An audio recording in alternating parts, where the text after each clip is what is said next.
Saudara, begitu banyak peristiwa yang terjadi dalam satu pekan ini. Kami telah memilih 3 diantaranya yang menuai banyak perhatian. Bersama saya Panca Rizky, inilah berita populer pekan ini.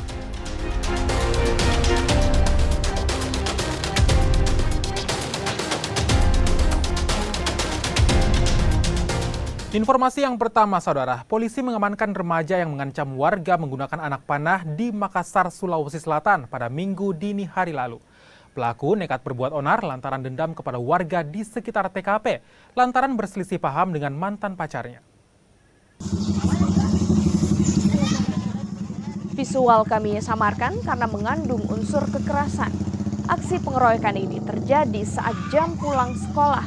Korban yang sedang berdiri tiba-tiba dipukul dan ditendang oleh sejumlah teman sekolahnya.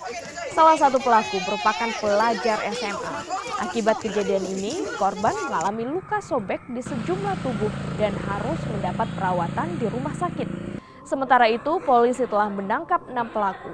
Dari hasil penyelidikan polisi, para pelaku mengira korban adalah lawan geng mereka. Kasus pengeroyokan dan perundungan yang ditangani Polres Palopo sejak beberapa hari terakhir mengalami peningkatan. Polisi mengimbau orang tua siswa untuk mengawasi anak mereka.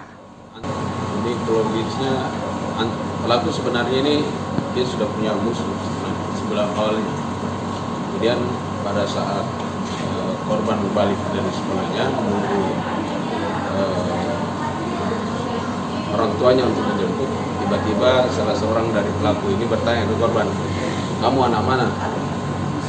Oleh korban dia bilang, "Saya anak Yosdar." Begitu tahu dijawab anak Yosdar, pelaku ini secara bersama-sama langsung memukuli korban, sebagaimana yang tayang di viral di medsos, beberapa medsos. Kalau untuk saat ini sudah berapa yang berhasil diamankan? Untuk sekarang ini yang kita sudah lakukan pemeriksaan selaku pelaku anak itu ada 6 orang.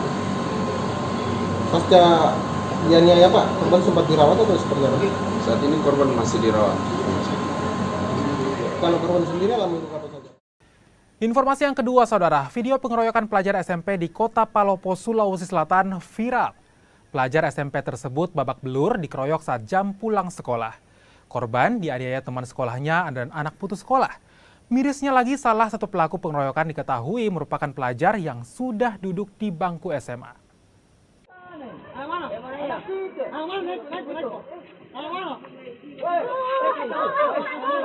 Pelaku ditangkap di tempat persembunyiannya di wilayah Kecamatan Manggala, Kota Makassar. Selain menangkap pelaku, polisi juga menyita sejumlah barang bukti seperti 8 anak panah dan baju yang dikenakan. Pelaku yang baru berumur 17 tahun mengaku nekat menyerang warga sekitar lantaran dendam salah seorang warga di sekitar lokasi di Jalan Cendrawasih lantaran berselisih paham dengan mantan kekasihnya.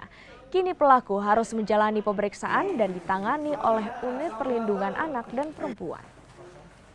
Bahwa telah beredar video di media sosial adanya pelaku yang menarik busur mengancam bapak-bapak yang mana menggunakan, pada saat itu pelaku menggunakan jaket warna kuning kemudian topi warna hijau.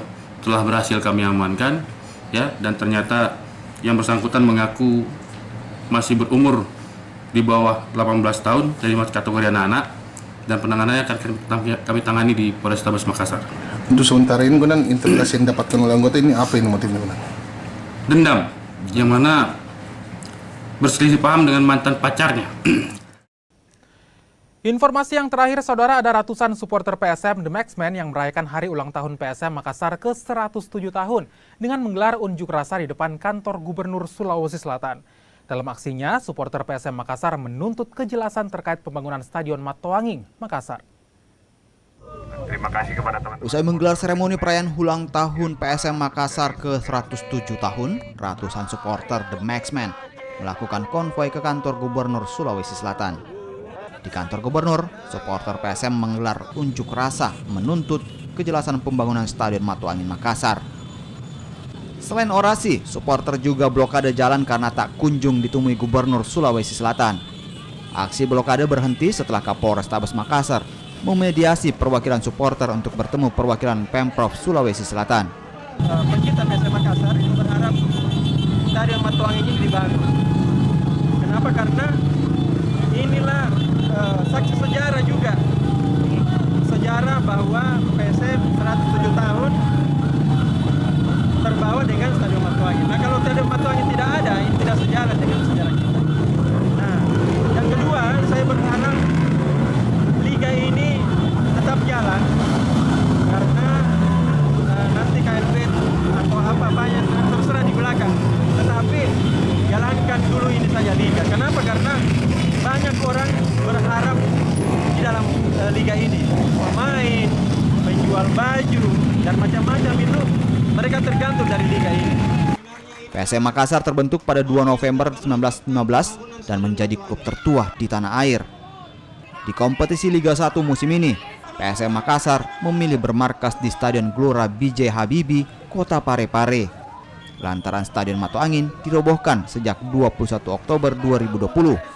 Dan hingga saat ini belum ada tanda Stadion Matuangin akan dibangun kembali. Arif Tirtana, Kompas TV. Itulah tadi 3 informasi dalam berita populer pekan ini. Saudara, situasi memang terus membaik, namun kita harus tetap waspada karena COVID-19 masih ada. Selalu gunakan masker saat beraktivitas dalam ruangan, vaksinasi lengkap dan booster untuk perlindungan sempurna demi imunitas kita semua. Saya Panca Rizky, terima kasih, sampai jumpa.